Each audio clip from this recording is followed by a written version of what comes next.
we will start with the list of speakers that was provided by the Secretariat. His Excellency, Mr. Shafqat Mahmood, Federal Minister for Education and Professional Training, Pakistan. The floor is yours, sir. Thank you very much, Chair. Let me begin by congratulating ICESCO for hosting this wonderful conference on very important issues that confront us collectively. I want to pay tribute here to Dr. Salim Al-Malik. Ever since he has taken over as the Director General of ICESCO, the ICESCO has become a vibrant and dynamic organization, and I'm sure that under his leadership, it will continue to prosper. I also want to thank Egypt and Dr. Khalid Abdul Ghaffar, who's chairing this session, for hosting this conference. It has been a pleasure to be here and also a great experience to see the new capital of Egypt. So I thank the government and people of Egypt for this conference. Ladies and gentlemen, this session on post-COVID responses and challenges is extremely important because clearly, as we see mutations happening, COVID is not, or COVID or its other variations is here to stay. So therefore, we have to put our heads together. We have to jointly understand the challenge that we are facing and create a response or create an understanding of how we are going to meet this challenge.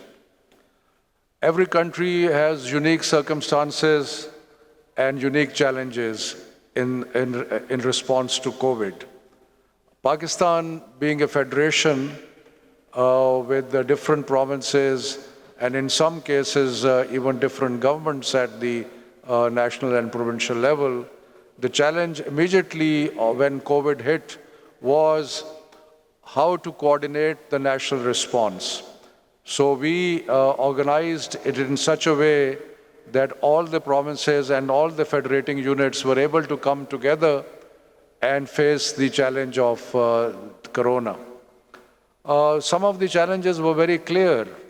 Immediately, the knee-jerk reaction always has been that schools being the most prominent carriers, that schools have to be closed. So decisions had to be made to close the schools, decisions had to be made to open the schools, and decisions had to be made particularly about exams. None of these decisions were easy because closing the schools obviously impacted the learning levels of the students and created many other attendant problems. Opening, a risk had to be taken because, God forbid, if there had been a kind of a wave within schools, that would have been very difficult. And lastly, on exams, certain decisions had to be taken because for the first year there were no exams, but for the second year we decided that we have to take exams because without exams the learning levels will really go down. So none of these was an easy decision. So I would say that the first challenge that we faced was the challenge of coordination, and by the grace of Allah, we were able to meet this challenge. And Pakistan is rated now globally as one of those countries which had tremendous success in combating the ravages and the challenges of Corona.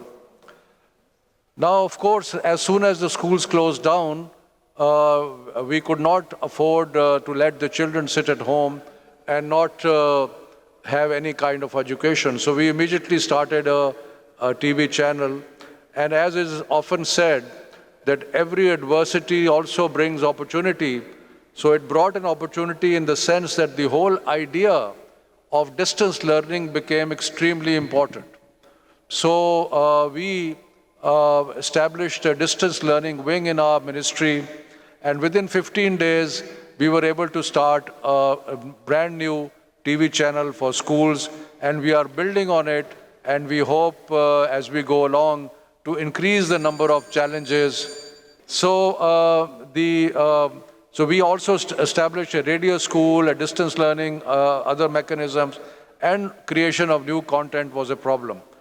Also, one thing is very clear, technology is here to stay, but there are other challenges that emerge because of COVID also. The number of out-of-school children, which was already very high, increased. Learning losses, which have been measured, were also there. So these two major challenges that we have to face, reducing the number of children who are out of school and trying to take care of the issue of learning losses. We also found a digital divide in the country because not every part of the country was connected to the internet. So therefore, we have started a crash program to provide internet facility all over the country to all the children. So there were, as I said, many challenges, and I must say that today we are learning a great deal from other experiences shared by other colleagues from different countries, and this has been very helpful for us to move forward. So I again thank ICESCO, thank the Director General for his leadership, and we hope that together we will move forward and combat all these problems and difficulties that we jointly face. Thank you very much. Too short.